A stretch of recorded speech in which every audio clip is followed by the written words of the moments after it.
ନମସ୍କାର ଦର୍ଶକ ବନ୍ଧୁ, ମୁଁ ଦୀପକ କୁମାର ପୁଣି ଥରେ ଆପଣଙ୍କ ସାମ୍ନାକୁ ଆସିଯାଇଛି ଆଉ ଗୋଟେ ନୂଆ ମୁଭିର ରିଭ୍ୟୁ ନେଇକି। ମୁଭିଟି ହେଉଛି ଆମ ବଲିଉଡ଼ର ଆମର ବଲିଉଡ଼ ହି ମ୍ୟାନ୍ ଧର୍ମେନ୍ଦ୍ରଙ୍କ ପୁଅଙ୍କର, ଯେଉଁଟାକି ହେଉଛି ବଟୱାରା 1947 ସ୍ୱାଧୀନତା ବେଳର ପିକ୍ଚରଟି। ଭଲ ହେଇଛି ଫିଲ୍ମଟି, ଯେହେତୁ ଆମର ହିମ୍ୟାନ୍ଙ୍କ ପୁଅ ଅଛନ୍ତି ମାନେ ସନି ଦେଓଲ, ସେ ବି ଗୋଟେ ଆମର ଦମଦାର ଆକ୍ଟର। ତ ଏଇ ଅଗଷ୍ଟ 15 ଅବସରରେ ମୁଭିଟି ମୁକ୍ତି ଲାଭ କରିଛି ଥିଏଟର ମାନଙ୍କରେ। ତ ଫିଲ୍ମଟି ଆମର ରାଜକୁମାର ସନ୍ତୋଷୀଙ୍କର ଡାଇରେକ୍ସନରେ, ଆଉ ପ୍ରଡ୍ୟୁସର ହେଉଛନ୍ତି ଆମର ଆମିର ଖାନ।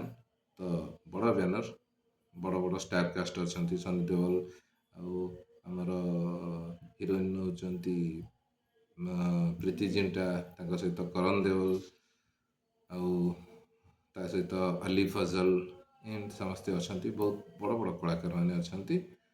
ଆଉ ଫିଲ୍ମଟି ମାନେ ମାନେ ଆମେ ଯଦି ଚିନ୍ତା କରିବା ଫିଲ୍ମଟିକୁ, ତାହେଲେ ମାନେ ମନକୁ ମନ ଭାବି ନେବା ଯେ ଫିଲ୍ମଟି ନିହାତି ଗୋଟେ ସୁପର ଡୁପର ଫିଲ୍ମ ହେଇଥିବ, ଏବଂ ହେଇଛି ମଧ୍ୟ ସେ ଅନୁସାରେ। ଫିଲ୍ମଟି ପାର୍ଟିସନ୍ ବେଳର ଫିଲ୍ମ,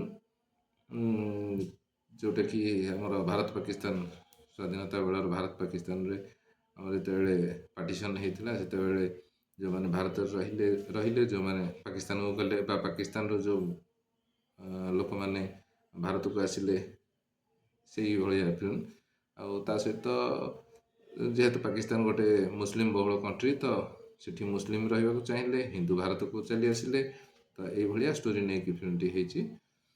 ତ ଭଲ ହେଇଛି ଫିଲ୍ମଟି। କିନ୍ତୁ ଆମେ ଯଦି ଭାବିବା ସନି ଦେଓଲଙ୍କର ଯେଉଁ ଫିଲ୍ମ ଗଦର ସିରିଜ, ବା ପୁରୁଣା ଯେଉଁ ଆମର ଦମଦାର ସନି ସାର୍ଙ୍କର, ଏଥିରେ ସେଇ ଦମଟା ଟିକେ ଇମୋସନରେ ପରିବର୍ତ୍ତନ ହେଇଛି। ମାନେ ଫିଲ୍ମଟି ଟିକେ ଇମୋସନାଲ ଅଛି। ହଁ, ସାର୍ଙ୍କର ଅଛି, ମାନେ ଡାଇଲଗ, ଆକ୍ସନ୍, ମାରଧାଡ଼ ସବୁ ଭରପୁର ଅଛି, କିନ୍ତୁ ଫିଲ୍ମଟା ଟିକେ ଇମୋସନାଲ ଅଛି, ଆଉ ଟିକେ ସ୍ଲୋ ଟାଇପ୍ର ଅଛି। ତ ତେଣୁକରି ଭଲ ବି ଲାଗୁଛି, କାହିଁକି ନା ଗୋଟେ ଷ୍ଟୋରି ଅଛି ସେଥିରେ। ଆଉ ସେଇ ଷ୍ଟୋରିଟାକୁ ସନି ଦେଓଲ ଏବଂ ତାଙ୍କ ଫ୍ୟାମିଲି ଉପରେ ଷ୍ଟୋରି, ମାନେ ଚିତ୍ରରେ ତାଙ୍କର ଫ୍ୟାମିଲି ଅଛି, ଫ୍ୟାମିଲିରେ କେମିତି ବିଛାଡ଼ି ଅଲଗା ହେଇଯାଇଛନ୍ତି, ତା ସହିତ ପୁଣି ଫେରୁଛନ୍ତି, ଏବଂ ତା ସହିତ ତାଙ୍କୁ ହିନ୍ଦୁ ମୁସଲିମ ଆଉ ଇଣ୍ଡିଆ ପାକିସ୍ତାନ ଭିତରେ ଯେଉଁ ସଂଘର୍ଷ ହୁଏ, ଯେଉଁ ଝଗଡ଼ାଝାଟି ଲାଗି ରହେ, ତାକୁ ନେଇକି ପ୍ରୋବ୍ଲେମ୍ ଫେସ୍ କରିକି ସେଇଟାକୁ ଆମର ଫିଲ୍ମରେ ଚମତ୍କାର ଭାବରେ ବର୍ଣ୍ଣିତ କରାଯାଇଛି। ତ ଏଇ ହିସାବରେ ଫିଲ୍ମଟି ହେଇଛି। ହଁ, ଆମର ଏଥିରେ ମ୍ୟୁଜିକ୍ ଡାଇରେକ୍ଟର ଆମର AR ରେହମାନ ଅଛନ୍ତି, ତା ସହିତ ଲିରିକ୍ ଦେଇଛନ୍ତି ଗୁଲଜାର ସାର୍। ତ ତେଣୁକରି ଭଲ। କିନ୍ତୁ ସନି ଦେଓଲ ସାର୍ଙ୍କର ଯେଉଁ ପୁରୁଣା ଫିଲ୍ମ ଭଳିଆ ଏ ଫିଲ୍ମଟି ହଠାତ୍ କାହିଁକି ଏତେ ଆଇ କ୍ୟାଚିଂ ଟିକେ କମ୍ ହେଉଛି। ଠିକ୍ ଅଛି, ଭଲ ଅଛି, ଆମେମାନେ ଦେଖିବାକୁ ଯାଇପାରିବା, ଫ୍ୟାମିଲି ମୁଭି, ଫ୍ୟାମିଲିଟି ସମସ୍ତେ ନେଇକି ଯାଇକି ଦେଖିପାରିବା। ବାସ୍ ମାରଧାଡ଼ ଆଉ ଯେମିତି ଆମର ମାନେ ଯେଉଁ ରକ୍ତ ଗରମ ହେଇଯିବ, ସେଇଭଳିଆ ଫିଲ୍ମର ଆରମ୍ଭରୁ ଶେଷ ପର୍ଯ୍ୟନ୍ତ ନାହିଁ। ଯେହେତୁ ଇମୋସନାଲ ମୁଭି, ଆଉ ଶବାନା ଆଜମୀ ମ୍ୟାଡ଼ାମଙ୍କ, ସେ ତ ଗୋଟେ ଚମତ୍କାର ଅଭିନେତ୍ରୀ, ତାଙ୍କର ବି ଅଭିନୟ ଏକଦମ ଉଚ୍ଚ କୋଟି ରହିଛି, ବହୁତ ବଢ଼ିଆ ହେଇଛି।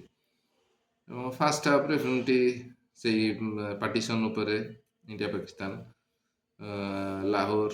ଲାହୋର ଦିଲ୍ଲୀ ଏଇଭଳିଆ ଭିତରେ ହେଇଛି ଫିଲ୍ମଟି।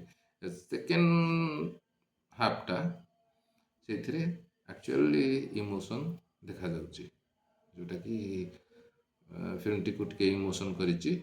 ଆଉ ଆପଣମାନେ ନିଶ୍ଚୟ ଯାଆନ୍ତୁ ଦେଖିବେ, ଫିଲ୍ମଟି ଆପଣଙ୍କୁ ଭଲ ଲାଗିବ।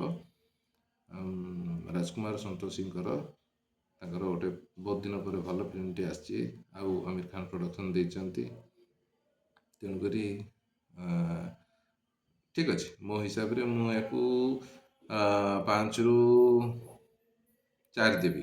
ଫିଲ୍ମର ଆକ୍ଟିଂ ସମସ୍ତଙ୍କର ଉଚ୍ଚ କୋଟିର ହେଇଛି, ତ ତେଣୁ କରିକି ସେଇ ହିସାବରେ ଆଉ ତ ତେଣୁକରି ଆପଣମାନେ ଯାଆନ୍ତୁ ଆଉ ତା ସହିତ ଫିଲ୍ମଟି କେମିତି ହେଇଛି ମୋତେ କମେଣ୍ଟରେ ଜଣାନ୍ତୁ। ମୋ ଚ୍ୟାନେଲକୁ ଲାଇକ୍ କରନ୍ତୁ, ସବସ୍କ୍ରାଇବ୍ କରନ୍ତୁ। ଏଥିସହିତ ରହୁଛି ଆଜ୍ଞା, ନମସ୍କାର।